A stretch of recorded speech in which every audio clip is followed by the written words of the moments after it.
Welcome to the Craft to Career podcast with Elizabeth Chappell, where every week we dive into how you can turn your craft into a successful career. Get ready to have the career you've always dreamed of.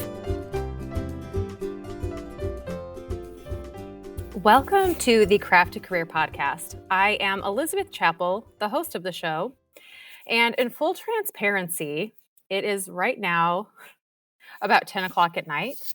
I was just getting ready for bed, listening to an Audible book, as I do normally very often on business. And I just got such motivation to record a podcast episode. And so I thought, you know what? I'm just going to do it. I am going to hop on and record this episode that was not planned ahead of time.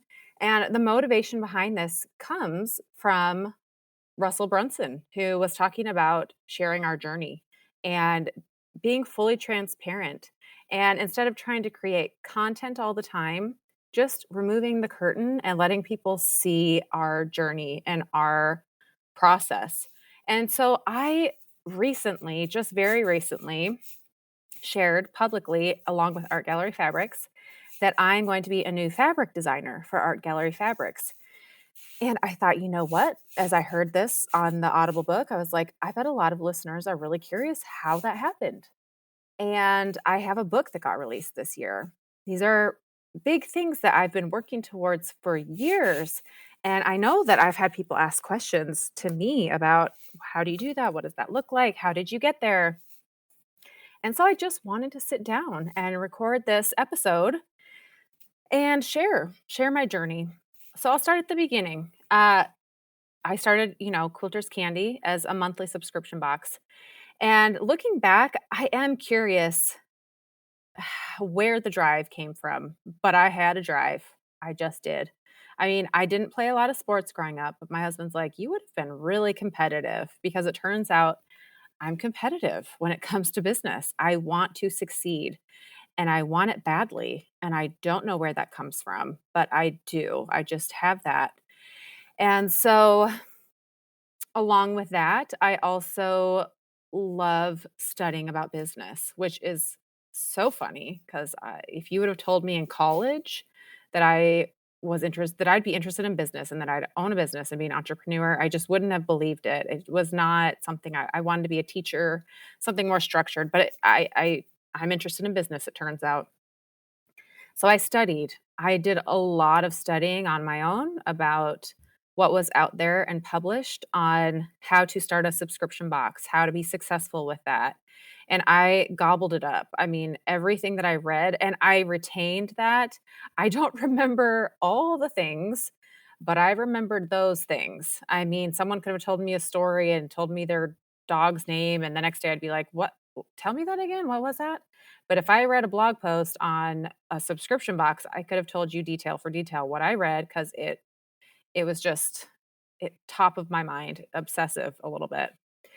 So I worked really hard with my business partner to start that subscription box. And I was doing all the marketing ideas that I could see and hear, and that they seemed to be working well. And I was loving it. And then, as the story goes, my business partner moved and I did the box on my own for a bit. And it got to a point where I had to evaluate, I really did look at real estate in my area. Am I going to get an office where we can put more inventory? I was capped. I could only hold so much in my house. I could only do so many boxes. I had someone I was hiring to help put the boxes together and help me fulfill. And I was at capacity, and I was toying with the idea, do I hire a small team? Is this what I want to do? Do I want to grow this? And I didn't. I knew that I was starting to dabble in writing my own quilt patterns. I had made enough. My mind was racing with quilt pattern ideas. And I knew that there was energy somewhere else in this quilting market. And in full transparency, when I decided I was going to be done with the box and I was going to announce the box is done, I'm not doing this subscription anymore.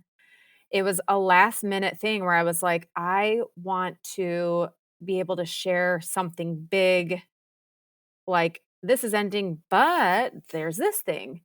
And I had seen that Art Gallery Fabrics had brand ambassadors. They're called Socialites, SEW, Socialite. And I just reached out to them. And I had met Pat, the owner of Art Gallery Fabrics, at the very, very beginning of my boxes. I met her at Quilt Market and we hit it off. We were good friends.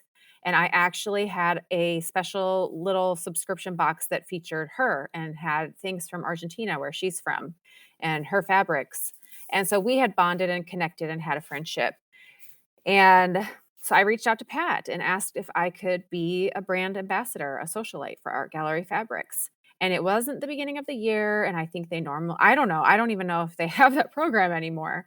Um, but thankfully, she said yes, and they would love to have me as a brand ambassador. And as I recall, I kind of invited myself out to Miami to go and see Art Gallery Fabrics. I wanted to go and see it. And I guess I didn't have any inhibitions about that. And so I did. I went out to Miami. They had me out there for a couple days and I loved it. And I met the team and saw the fabric warehouse um and so I signed a 1-year contract and I was ecstatic that I had something that big and exciting to share about, as I also announced the end of the subscription box. And there were a few months where I won't say floundered, but I didn't know. I knew I was going to work on quilt patterns, and I was designing quilt patterns, but there was a brief period there where I didn't have a membership of any type. And I wish I had documented, and that's why I'm doing this podcast right now, because I want to document right now and share all the things I can remember up to this point. But I wish I could remember the timing of it. But I remember thinking that box was a great business model, the monthly subscription box. Why don't I do an online digital membership? That is the same kind of thing, but I have no overhead costs. There is no cap. I'm doing the same amount of work. So, like with the subscription box, every additional client, all the additional money I got created more work for me. And I did not want to exchange my time for money. And with a digital membership, I would do the same amount of work, but I was rewarded way more heavily for growth because it was just extra money coming in. It wasn't more work. And so I decided, I remember going on a walk with my husband. We have a park behind our house and walking, and I was talking about this membership and how excited I was about it. Um, and periodically moving forward, I would have other business ideas, and my husband would be on a walk. He'd be like, "Do you remember that moment where you thought about the digital membership? What's your main?" I mean, he never would be like, "Just focus on the membership," but kind of. He'd guide me back to that, like, 'cause, the ideas, if you're an entrepreneur, the ideas aren't the problem. We have so many ideas, but the trick is reining it in and focusing on the one thing. So, I focused on that membership, and it's been so fun. I did not foresee the benefits that would come from it in regards to the relationships. Like, sending out a subscription box was really fun, but I wasn't as privy to that experience of people opening the box. But with the membership, I get to see and interact, and we have digital meetings. And like, I actually have relationships with people who show up. Some of the people are just there for the patterns and they don't, that's what's of value to them. But some do come to those live things and do participate in the groups, the Facebook group or the Instagram. And they do earn the prizes and they do show up for the monthly show and tell and provide photos of what they're making. And so all of a sudden, there's this connection with people that I didn't even know that I was missing with the box. So that was a very pleasant surprise. So that's how I became a socialite for Art Gallery Fabrics. It was almost like not a necessity, but a want, where I was like, I really want to have something big to announce. So it's not just like, want, the box is done and stick around. So in that way, not that it was calculated, but it was definitely like I wanted something to announce and to be exciting and excited about. And I was I did really, and I obviously, and now I'm with Art Gallery Fabrics. I just really love, especially going there and meeting them and hearing the ethics behind what they do. As a small business owner, I'll just share a little bit because it really meant a lot to me. So, as a subscription box owner, I would go to Quilt Market and I had reps from different companies who would come and sell me things. And I did not know at first when I started this box that I was very new to the brand spanking new to the quilting industry. So when I would call, let's say, I don't know why I won't say names, but I would call a company and put in an order for 300 scissors, to go in the box. I did not know that that was an unusually high order. And once I started to understand that, I would try to negotiate and say, "Hey, can I get an extra discount because this is such a high order?" Some companies didn't do that, some did. And and then I found out that some of the really big, like, I don't know, like Amazon, if you will, of the quilting community, that they get an extra discount from most places because their orders are so big. And it was very deflating as here I was like wanting to benefit from, give me a deal. But wait, you're giving other people a bigger deal than me? And it was really hard as a small business owner to and I totally see the hypocrisy in myself of like, give me the deal, but wait, what? Not them. Um, however, so as a small business owner, that was hard for me because I would see the discount that these other companies were getting and they had more money to upfront to buy these things, and then they were able to charge less for their things because they were getting it at a lower price. And so my the price was higher because my prices were higher. And every once in a while people were like, well, I'm going to buy this other subscription box because it's cheaper and you get more stuff. And it was very frustrating because I was like, well, yeah, you do, because they're getting it sold to them at a cheaper price. So one of the things that I really like about Art Gallery Fabrics, and I'll just share it here, is that they don't give discounts to anyone. So because someone is buying a huge amount of fabric, sometimes they'll say, "Well, hey, because I'm buying such a big amount, could I get an extra discount on top of what the normal wholesale distribution cost would be?" Art Gallery does not play that game. They are like, no, that actually really hurts the small little independent shops because they aren't ordering big amounts and they don't have that kind of money to pay for big amounts. So we don't do that. And they also are very careful to look at, Etsy shop sellers, people who are selling their fabric, to make sure that everyone's selling it at the same amount so that no one's undercutting anyone else. And so for me, having owned a subscription box in the past and having to play that game of, dang it, I need to buy this at this price, but someone else can buy it cheaper because they're buying more and they're bigger. So I feel like I'm getting extra punished for being a small company. So for me, that was very attractive with Art Gallery Fabrics. So that's how I started my relationship with Art Gallery. Well, I started really when I met Pat at Quilt Market, but that's how I became a socialite. And about this same time, I'm trying to remember the timeline of it, 2018, whenever Bonnie Christine opened her first immersion course, I had a friend say, "Hey, did you see?" I think I was talking about it'd be so cool to design fabric. I'm dabbling in Adobe. It's really hard. I'm frustrated with this. And my friend Kelly of Simply Macbeth, she was like, "Oh, did you see that Bonnie Christine is opening a course where she's teaching that very thing?" I was like, "Oh, she is? I did not know that." And I went and looked, and it was like $1,000, and I was terrified to spend that much. Um, but I did. I was like, you know what? Let's do this. And so I took her course and I jumped in and dabbled with fabric design.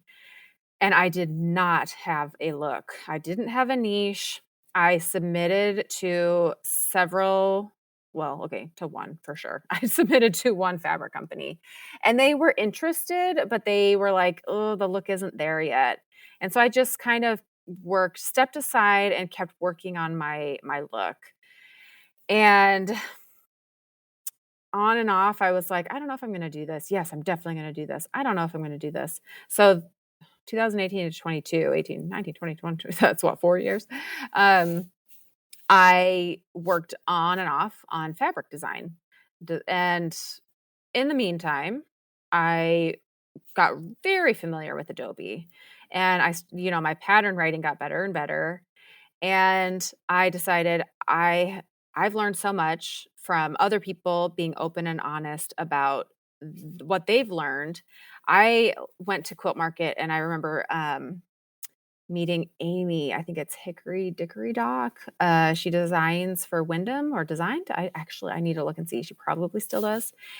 And she was so sweet and so supportive. And I asked her some questions about pattern writing and design and fabric design. And she was an open book and just freely shared information. And I remember walking away from that conversation with her conversations. I'm sure I was annoying and kept going up to her booth at Quilt Market, like, so, hey, it's me again. How are you? You were nice. And so I'm going to keep being your friend, whether you want me or not. But she was just so sweet and supportive. And I remember walking away from that and thinking, that's the kind of person I want to be in this industry. Because I definitely asked others where it was shut down, and I figured out pretty quickly, or I would hear them talk about other people who would ask them things, and they were like, "I'm not gonna tell them. I've spent years trying to figure that out. Why would I go and tell them that?" And I was like, "Ah, okay, don't ask that person."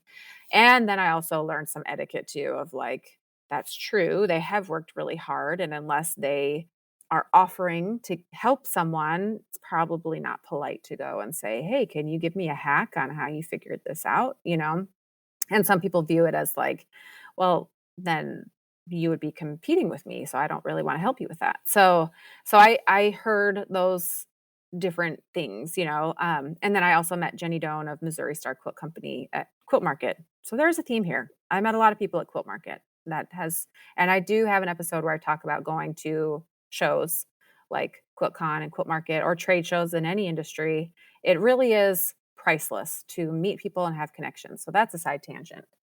But I met Jenny Doan, and also she doesn't know me. She did not know me from anyone. And I was asking her questions on marketing and business. And she was so friendly and so open and shared very freely. And so it was Amy and Jenny, those two people, where I was like, I want to be that person. I want to help people out and share my information freely and not worry that that's going to hurt my business, or I don't want to view that as my competition. So all this time, I actually, when I met Bonnie Christine after her first course, she came to Quilt Market. So that would have been, was it 2018 or 19, somewhere around there. She came to Quilt Market and invited her alumni to come and meet up. And we all talked about what our dreams were. And I said, I want to create a course on how to write and sell quilt patterns. And I knew I wasn't ready at that time. I had written a few patterns, but I wanted to first get my patterns into wholesale distributors. Like, I wanted to print paper patterns. There were steps that I wanted to be able to teach people, and I knew I hadn't gotten there yet. And so I just kept working and building my membership and making notes. I had a whole list of notes on my phone of, oh, I want to be sure to talk about this in the course. I want to be sure to cover this. Or if I learned something in Adobe on how to apply that to my pattern writing, then I would make a note and add that. And even things as like, how am I naming my pattern? Okay, let's make a lesson on that, on how to name your patterns. So just, and I am really glad. I was going to say kind of glad. I'm really glad I didn't jump into teaching that course before I was ready. That I had, I needed to learn how to definitely make a paper pattern, how to get a barcode on the back, and wholesale distributors. What a cakewalk that is, trying to figure out what they need from you, and net 30, all these things that I couldn't have taught had I not walked that walk. Um, and so the very first time I opened the quilt pattern writing course, I feel like and I've said this before, that phrase, ready, aim, fire, that I'm more ready, fire, aim. And that's so, as much as I say that I spent years like, I want to make sure to include this, I want to be sure to include this. Once I feel like, okay, I'm there, I just jump in and do the thing. I want to start a podcast. All right, let's do it. I just jump in and do it. And that actually has been a major plus and benefit in my career. I want to be an art gallery socialite. All right, let's reach out and do it. All right, great. Let's start tomorrow. Perfect. Or I'll put out there, I am going to offer this. And then because I put it out there, I'm like, okay, I need to hold myself accountable to that. And so I just kind of jumped the gun a little bit. Um, so with that, I put out this course. I didn't study the marketing of a course. The year after I launched my course, then I signed up for Amy Porterfield's course on how to launch a course, which I didn't need to do that, by the way. I'd launched the course and it had been a success, but there we have it. That's what I did. Um, and she does a great course. Don't get me wrong. I love Amy Porterfield. She's been a great mentor of mine via her podcasts.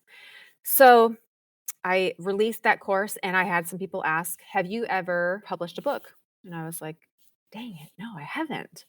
And so no, I haven't, and so in the back of my mind, I'm like, well, that is something I want to be able to have on my resume, especially since I'm teaching a course on writing quilt patterns. I want to be able to talk about how to publish a book. And so sometime after I released the course for the first time, a publishing company reached out to me, Chappell Fox, and they asked if I wanted to publish a book with them. And they approached me with the idea, color block. They studied the trends of what's coming up, and color blocks is very trendy. And for whatever reason, they wanted me as the author of the book. And so I just did I was thrilled beyond thrilled because I had reached out to a few publishing companies and they were like, no, no, no. You need to approach us with an idea, a concrete idea. And even then we'll think about it. I was like, oh, so I had thought about it and I'd reached out and it was a dead end. So for someone to reach out to me, I was thrilled. And so I signed the contract. My sister, who's an editor, looked at it. She's like, yep, this is a good contract. It's sound. Go for it. Um, and that just came out this year, like a couple weeks ago. It just was released. That was so crazy trying to get all of that done. That's a whole process in and of itself. But and I swore up and down, I will never do this again, never do this again. And everyone's like, yeah, you probably will. And honestly, it is hilarious. Now that it's out, I have a hankering to do another book.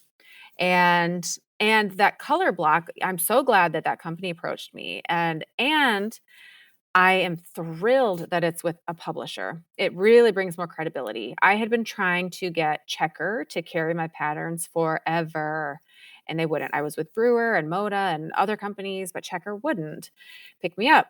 Then I reached out to them with one of my patterns. That was every time a new pattern would come out, I'd reach out, hey, there's this. Let me know if you want to buy it. Then with, I don't even remember what pattern, front porch, I believe, my front porch pattern.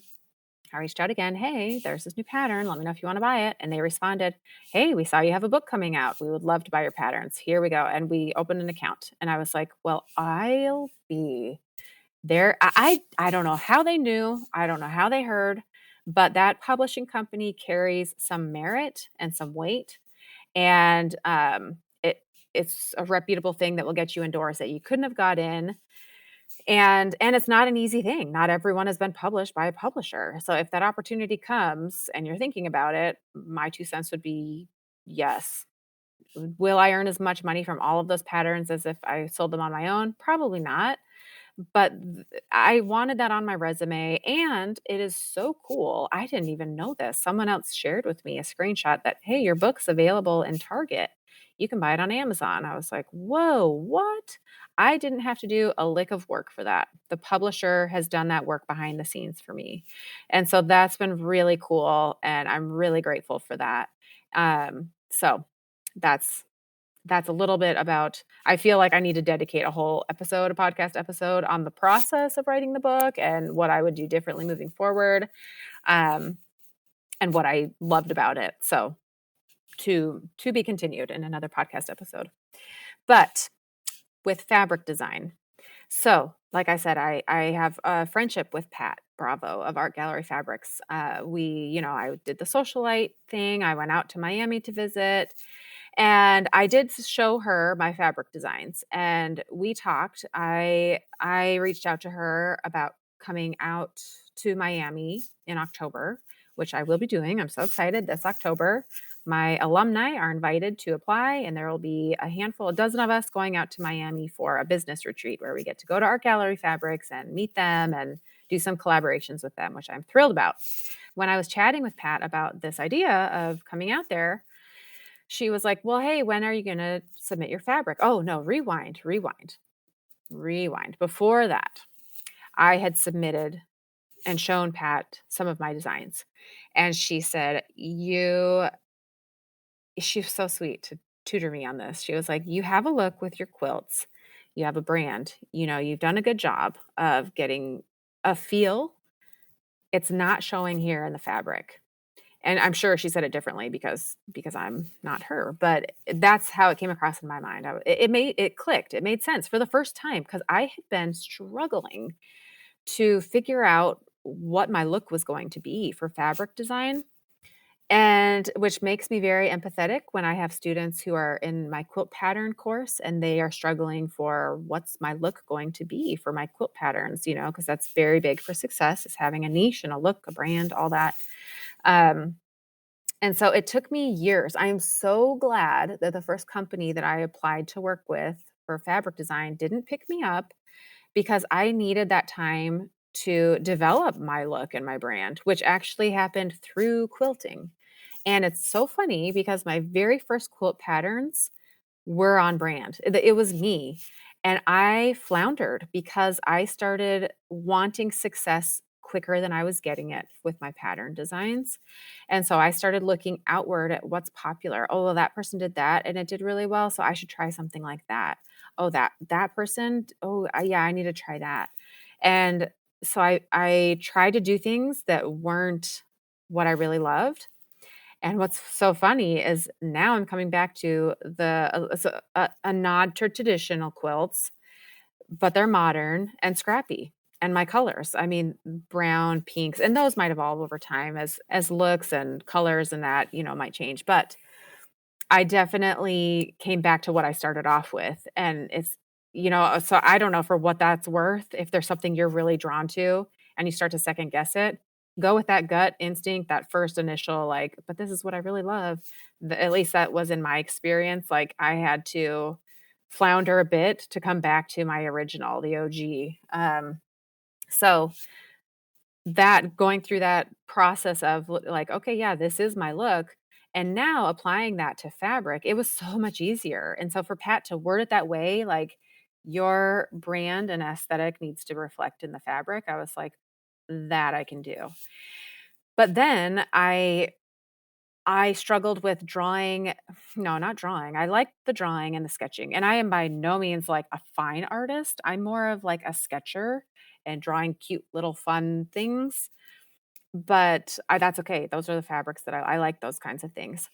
But then to take it and put it into a repeating pattern that worked, I probably spent a year or two just struggling with that. Like, ugh, I don't know. And I'm still, to be totally transparent, I still look at other fabric designs and patterns simply to see how much they space out their flowers and the order of arrangement. And so I'm really excited to keep designing fabric to get to a point where that becomes more innate and inherent, where it just becomes more natural for me.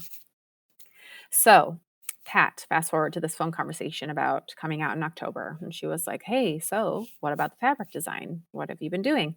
And I was like, I don't know if it's for me. It was just so funny at the beginning of this conversation. I was like, I don't know if it's for me. It's really stressful. And she, why? Why? I said, it's really stressful for me to figure out like my main big design. If you look at quilting lines, there's like usually it's usually floral, but like one big signature print. And then, and she's like, well, what do you want? And I said, honestly, I love Liberty. Like, I love how it's just tiny little, I love the little scrappy. And I showed her my quilt Garden Harvest, where I used a lot of Maureen Cracknell and Sharon Holland. And I was like, I love these and low volume. And like, this is what I love. And she's like, you can do that. You can release a fabric line that has that in it. Just that. And it was like a brick wall was torn, and I was like, what? I can do that? Okay. then yeah, I can do that.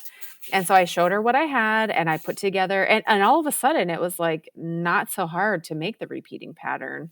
Um, so then I sent it to her and she loved it. And I was like, oh my gosh, she loves it. I'm loving it. I'm having fun with this. And then, so how that works, I would submit my drawings and she said, just submit everything that you have. The more you have, the better. And if we don't use it for this collection, we can use it down the road or we can tweak it. So I submitted everything I had. And then she picked out the ones, she and the girls and at our gallery picked out the ones that were their top favorites. And then she curated a color collection, like I don't know how many colors, 12, we'll say 12 to 18 colors. Um, and then I went back into Adobe with her colors and recolored everything. And then we submitted it again. And then we got on a Zoom call with her and one of the other art directors at Art Gallery. And we talked about, let's try this, let's tweak this, let's make this flower bigger, let's make this, this and that, this and that. And it went back and forth maybe 2 or 3 times to where I finally was like, yep, I love it. I can give my stamp of approval. And it was very important for me to feel like 100% satisfied with every print that comes out because it's my baby, it's my thing, it's got my name on it. And it feels very vulnerable to show that to people, which is funny. I mean, I'm excited and I don't totally care if not everyone loves it. I care if no one loves it, but I don't care if it's not for everyone because for the people who it's for, it'll be really for that, same with like my pattern designs. So, but it feels, I don't know, like for me, I don't mind speaking in front of people, but singing in front of people feels very naked. Like showing these drawings to people feels very like, here you go. This is my thing. So I'm super thrilled. And I didn't know when the line would come out. They said maybe December, and then most recently they said October. So it should be somewhere between October through December of 2022. And once the line was submitted, they reached out and said, "Okay, what do you want to name the line?" And it was a text message. And I was like, "Oh boy, I don't know. I knew this moment would come and I don't know." And then I said, "Okay, well, and how do I dive into this on the podcast?" So I have a little backstory. My mom passed away in December of, what is it now, 2020, of 2021. She'd been struggling for years with multiple systems atrophy. And she was a quilter. So I grew up with her quilting, and it's hilarious that I did not start until my 30s. And it was because of someone else, not my mom. It was my friend, my original business partner who got me into the quilting world via her mom, who was a fabric designer. So here I am in my mid 30s calling up my mom, "Hey, I'm starting a monthly subscription box for quilters." My mom, "What? You don't quilt?" Me, "I know, I need to learn." And my mom just laughing, like, "Really? Okay, well, I'll be." And then, "Oh, mom, I'm designing quilt patterns. Guess what? I want to design fabric." And the thing that really was exciting for my mom, and I'm feeling a bit emotional about this, she really wanted to see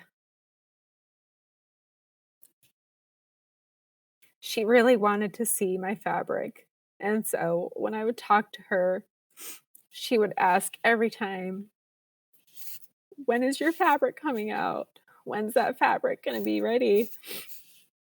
And she would just ask, "How does that work?" And very excited about the fabric. And this took years, of me deciding, do I want to do this? Do I not? And I would flounder and say, "Oh, I don't think I'm going to do it, mom. It's a lot."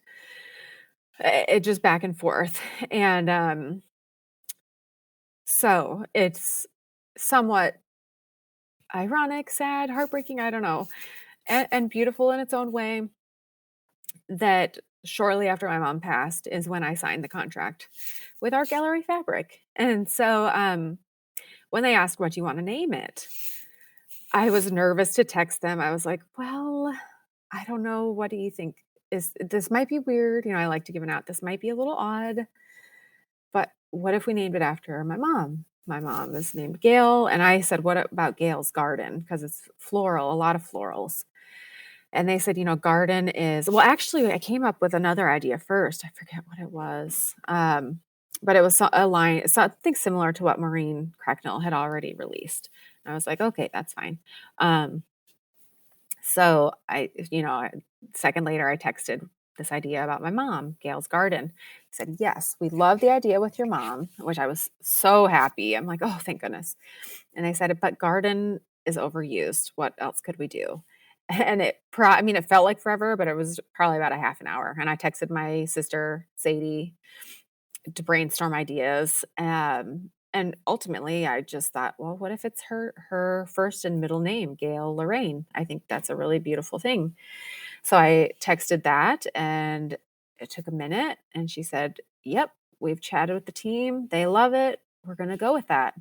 And so that's how the name came to be. It was, it's a beautiful thing. And a side story, well, hopefully I don't get too emotional talking about this.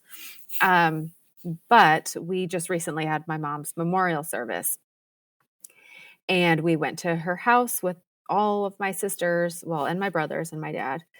But the sisters, there's 5, including myself, 5 daughters, and my dad. And we went through her room, through her jewelry, her clothing, and took the things that were meaningful to us.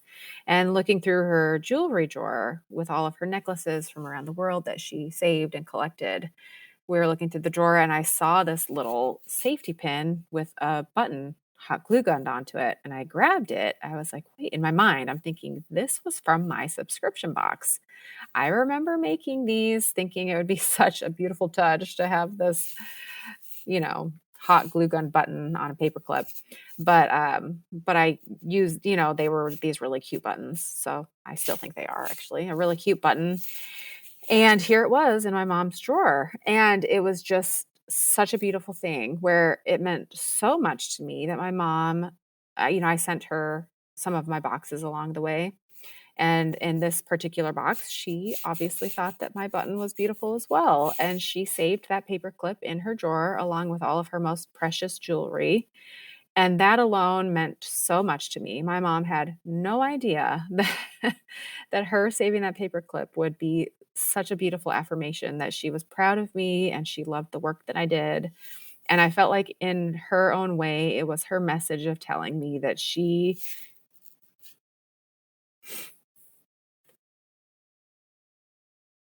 is aware of and proud of me designing fabric. And that just means the world to me. So, and as a side bonus, my sisters who don't sew are like, "Oh, this makes me excited. I want to make something now with this fabric collection." So that's a fun little bonus. And a sneak peek into my next collection. My dad is still here. He's still around, and he actually is an artist. And I plan to do some collabs with him in the next fabric line. So I'm really excited about that.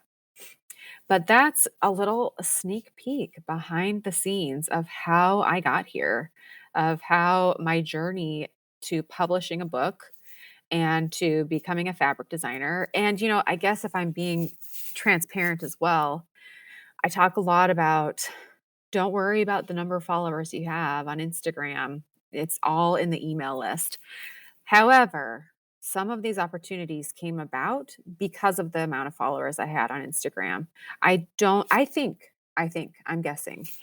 I think the book publishers probably reached out to me because of my Instagram. I could be wrong. I should ask them. I am curious about that. I have always just assumed maybe they found my blog. I don't know.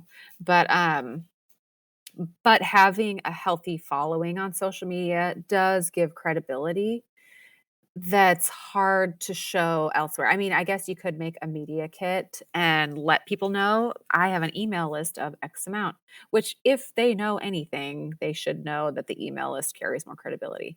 However, people want to invest in and take a chance on someone who will benefit them. And so if you have a good, healthy social media following, that is an indication that you have that there's a potential for more success there with them.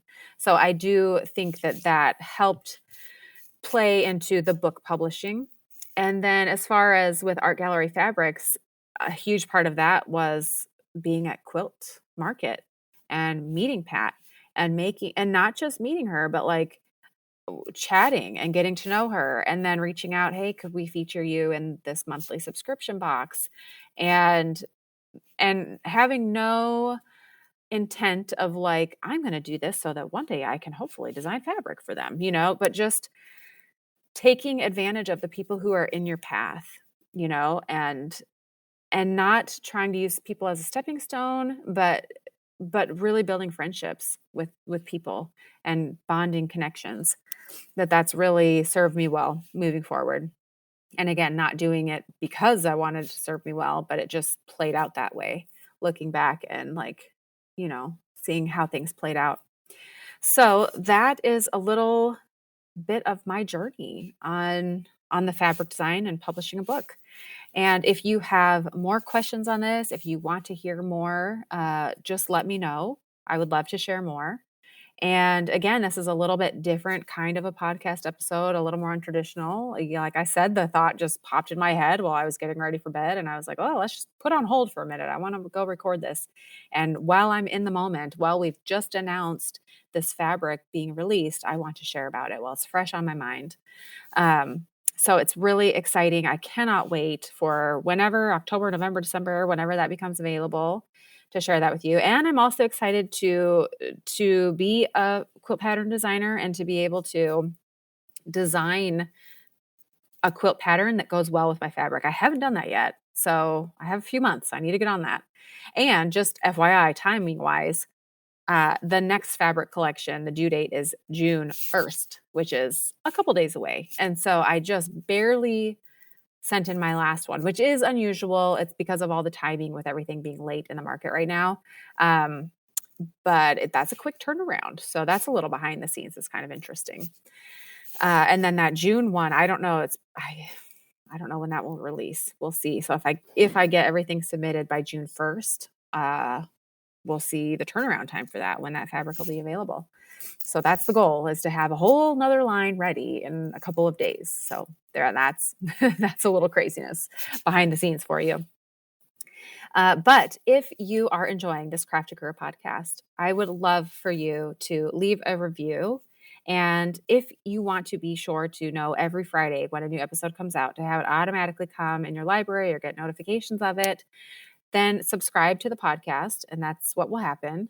But also, if this is something that you're loving and you think there's someone who would like to hear about this journey, or if there's someone who who's thinking about wanting to publish a book or design fabric, go ahead and send this to them. Let them know. You can take a screenshot. You can even share the link. Just go and share this with someone, because I would love for this to find someone who could use these words of advice, of encouragement, of just behind the curtains. What does it look like? How did that come about? So yes, enjoy the podcast. Share it with anyone who you think it might resonate with. And for those of you listening who are creative entrepreneurs, keep reaching for your dreams. You can do it. I hope that you have that drive and that passion. Like I said, I don't know where it comes from for me, except that maybe it's competitive. I don't know. But that drive, obviously you're listening to this podcast. Like I said, I was listening to an audiobook before this. Listen to the things that light you up, that motivate you, that give you energy and excitement, and just keep doing the things that you love. So we'll see you here next week on the Craft to Career podcast. Until then, have a wonderful week.